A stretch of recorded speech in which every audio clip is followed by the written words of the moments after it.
राधे राधे। जो लोग अपना सम्मान चाहते हैं, पहले ये समझिए कि सम्मान जो भी लोग आपका करते हैं वो आपका नहीं करते, आपके गुणों का करते हैं, आपके गुणों पर आकर्षित होकर करते हैं। कुछ भी हो, कुछ भी ऐसा आप में गुण हो या फिर धन हो या फिर कुछ भी प्रतिष्ठा हो जिससे लोगों का स्वार्थ हल होता हो, अर्थात उनको सुख मिलता हो, आपसे, आपके गुणों से, आपके धन से उनका स्वार्थ सिद्ध होता हो, तो वही आपका सम्मान करेंगे। और उसमें आप विभोर हो जाते हो, ये नहीं होना चाहिए, क्योंकि उसको आपसे कोई मतलब नहीं है। जिससे उसका स्वार्थ हल हो रहा है उससे मतलब है। दूसरा, जो लोग आज आपका सम्मान कर रहे हैं, जैसे मान लीजिए आप सत्व गुणी के हैं, दानी स्वभाव के हैं, आप दान करते हैं, गौ सेवा करते हैं, अनाथ आश्रम में लोगों को देते हैं, सेवा करते हैं, शुभ कार्यों में आप दान देते हैं, तो जो सात्विक व्यक्ति होगा वो तो आपकी प्रशंसा करेगा। लेकिन माया के 3 गुण हैं, सत्व गुण, रजोगुण, तमोगुण।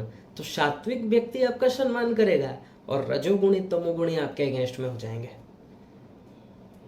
वो लोग कहेंगे ये दिखाई हो रहा है, लोगों को दिखा रहा है, दान दे रहा है, खुद तो अपने ऊपर खर्च करता नहीं है और दान दे रहा है लोगों को, सिर्फ अपने नाम के लिए, प्रतिष्ठा के लिए लोगों को दान दे रहा है। लोग ऐसा कहेंगे, रजोगुणी तमोगुणी। और सत्वगुणी जो होगा वो आपका सम्मान कर देगा। लेकिन जो आज आपका सम्मान कर रहा है वो सत्वगुणी, वो कल रजोगुणी तमोगुणी यदि वो हो गया, क्योंकि प्रत्येक व्यक्ति 3 गुण के अधीन है। अभी किसी में सत्व गुण प्रकट हुआ है तो अगले क्षण में वो रजोगुणी हो जाएगा और तुरंत उसी के बाद तमोगुणी। ये गुण स्थिर नहीं रहते। उसकी बुद्धि अभी शतोगुणी की है, इसलिए वो आपका सम्मान कर रहा है। और जैसे ही उसकी बुद्धि रजोगुणी तमोगुणी की हो जाएगी, वो फिर आपका वही जो कल सम्मान किया था आज अपमान करेगा। तो फिर आप किससे सम्मान की अपेक्षा रखते हो ये संसार में? इसलिए एक बार भोले बाबा पार्वती जी से बोले, चलो पार्वती तुम्हें दिखाता हूँ इस संसारियों का हाल, चलो तुम्हें दिखाता हूँ संसार में क्या चल रहा है। एक बैलगाड़ी था, वो बैलगाड़ी में दोनों बैठ गए, शंकर जी और पार्वती जी।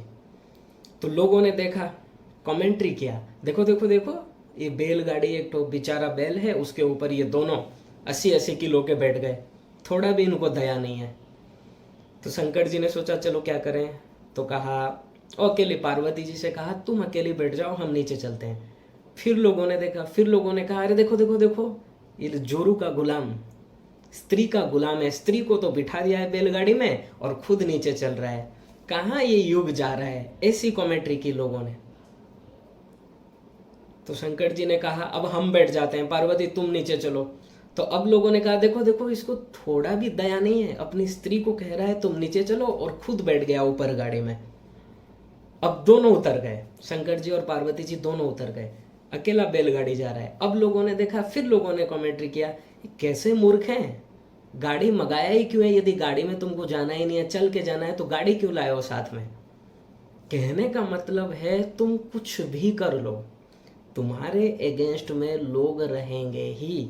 तुम यदि बुरा काम करोगे, तमोगुणी का वर्क करोगे, रजोगुणी सत्वगुणी तुम्हारे अगेंस्ट में, रजोगुणी का वर्क करोगे, सत्वगुणी तमोगुणी तुम्हारे अगेंस्ट में, सत्वगुणी का काम करोगे, रजोगुणी तमोगुणी तुम्हारे अगेंस्ट में। जैसे मान लो तुम भगवान को मानते हो, धर्म कर्म करते हो, लोगों की सेवा करते हो, और जो मदिरा मांस आदि का सेवन करता है वो तुम्हारी प्रशंसा नहीं करेगा, क्योंकि उसको उसके जैसे लोग पसंद है, क्योंकि उसकी बुद्धि तमोगुणी रजोगुणी है। इसलिए ये चाहना कि सभी लोग मेरे मुआफिक चले, मेरा सम्मान करें, मुझे इज्जत दें, ये बहुत बड़ी मूर्खता है। जब भगवान को यहाँ लोगों ने नहीं छोड़ा, फिर सामान्य मनुष्य की क्या बात है। इसलिए ये सम्मान में ना विभोर होना चाहिए, ना ही अपमान में दुखी होना चाहिए, क्योंकि यहाँ कुछ भी स्थायी नहीं है, सब अनित्य है और 3 गुणों का खेल है। भाई जिसमें जैसा गुण होगा वो वैसा ही देखेगा, वैसा ही कमेंट्री करेगा, फिर दुखी क्यों होना है। भगवान की ओर चलोगे, ये 3 गुण वाले तुम्हारे अगेंस्ट में हो जाएंगे। मतलब तुम कुछ भी करो, कहीं ना कहीं कुछ ना कुछ लोग तुम्हारे अगेंस्ट में रहेंगे ही। इसलिए हमें अच्छा वर्क करना है, लोग से क्या मतलब, हमें हमारा कल्याण करना है। लोग तो कहेंगे ही। ये संसार है, यहाँ तुमको सुनना पड़ेगा, यहाँ तुम्हारे विरोधी मिलेंगे। तुम किसी भी फील्ड में कितना भी अच्छा काम कर लो, विरोधी निकलेंगे ही। इसलिए हमें ये सब पर ध्यान नहीं देना है, ना ही सम्मान को चाहना है, ना ही अपमान में दुखी होना है, क्योंकि उसमें उसकी कोई गलती नहीं है। उसकी बुद्धि जिस गुण की है वो उस हिसाब से ही कह रहा है। इसलिए हमें इन तीनों गुणों से परे होना है जो हमारा वास्तविक स्वरूप है। इसलिए ये सबको इग्नोर करो। हमें हमारा कल्याण करना है। भगवान ने ये शरीर दिया है, कबहु की करी करुणा नर देहि, बहुत बड़ी कृपा करके प्रभु ने हमको ये शरीर दिया है। हमें हमारा कल्याण करना है। यहाँ सम्मान कोई किसी को नहीं देता, ना ही कोई किसी का अपमान करता है। सब बुद्धि के गुण के, 3 गुण के अंडर में है। उनको जैसा गुण उनकी बुद्धि जैसी है वैसा ही वो कमेंट्री करेंगे। जैसे भगवान को हमने अनंत बार देखा, राम जी को देखा, कृष्ण जी को देखा, हम भी थे तो हमने क्या किया? उनके दिव्य स्वरूप को नहीं देखा। हमारी बुद्धि माइक थी, माया के अंडर में थी, 3 गुणों की थी।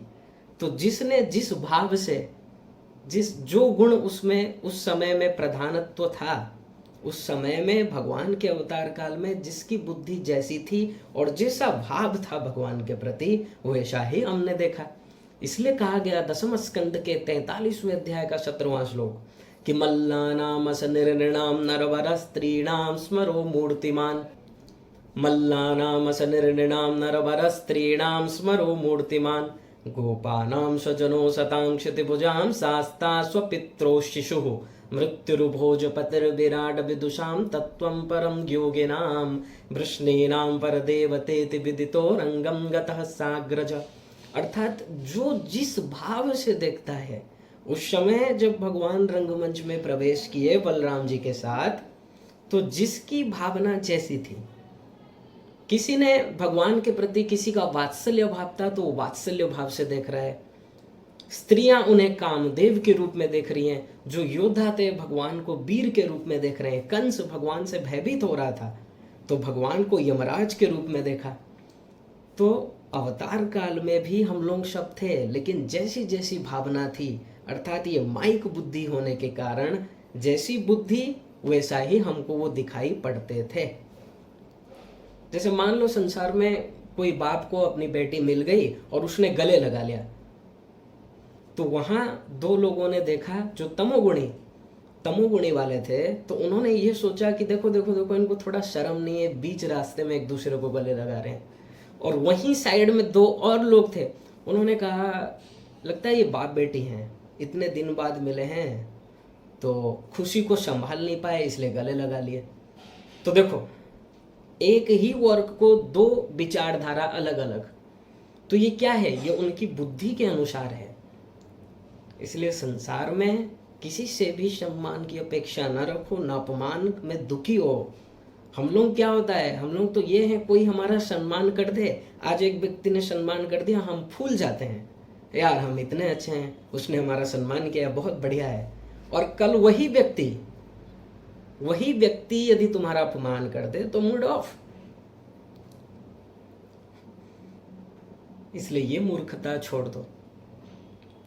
संसार में कोई किसी का सम्मान नहीं करता, ना ही अपमान करता है। उसकी बुद्धि के हिसाब से जो उसको समझ में आता है वो वही बोल देता है। हमें मालूम है हम क्या कर रहे हैं, हमको मालूम होना चाहिए वेद की ये आज्ञा है, भगवान की ये आज्ञा है, हम सही मार्ग पर चल रहे हैं। लोगों को बोलने दो, वो बोलेंगे क्योंकि वो माया के अंडर में है, उनको जो दिखाई देगा वो बोलेंगे। लेकिन यदि तुम सही हो, भगवान तो जानते हैं कौन क्या कर रहा है, इसलिए ये सबसे बिल्कुल भी विचलित मत हो, ना ही सम्मान में विभोर हो, क्योंकि यदि सम्मान में विभोर होगे तो अपमानित होना भी पड़ेगा। यदि कोई तुम्हारा सम्मान कर रहा है और तुम खुशी हो जा रहे हो तो ये तय है तुम्हें दुखी भी होना ही पड़ेगा, क्योंकि कोई ना कोई अपमान भी करेगा।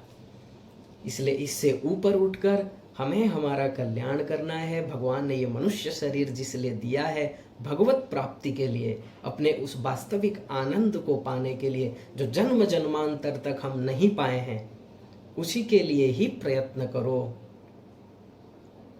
ये सब पर ध्यान मत दो। तभी हमारा कल्याण हो सकता है और तभी हम तेजी से भगवान की ओर चलेंगे। इसलिए मान अपमान से ऊपर उठकर हमें भक्ति करना है, अपने लक्ष्य को प्राप्त करना है। क्योंकि ये मान अपमान ये अनित्य है, मिथ्या है। आज हो रहा है मान, कल वही अपमान, क्योंकि वो माया के अंडर में है। वास्तविक मान, वास्तविक सम्मान तो तभी होगा जीव का जब उसे भगवान मिल जाएं। तब उसे किसी भी प्रकार की और कामना नहीं होगी और सदा को भगवान के लोक में भगवान के साथ विहार करेगा। राधे राधे।